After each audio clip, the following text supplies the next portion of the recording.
آرام میگیرد دلم در بارگاهت،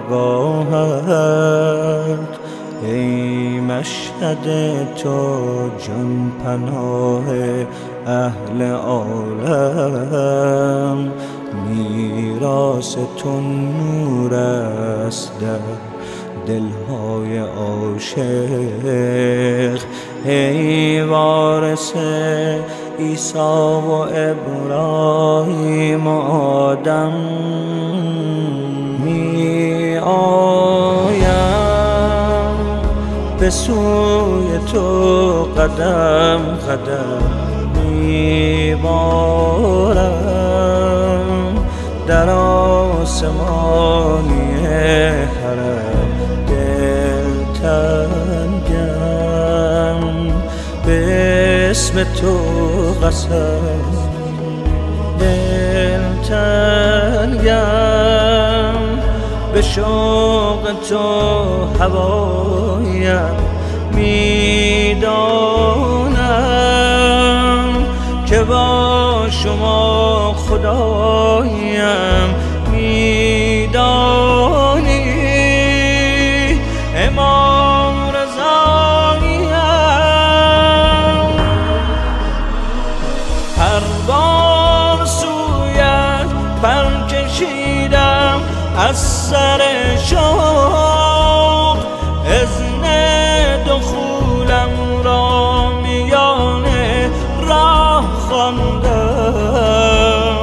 تکرار میکرد آسمان همراه با من، کنج حرم وقتی امین الله خواندم.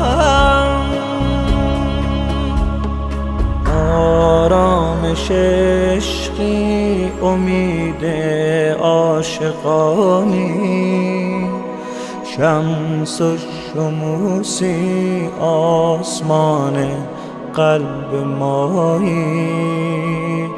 آقای من هر کس در این دنیا غریب است، هرگز ندارد بهتر از تو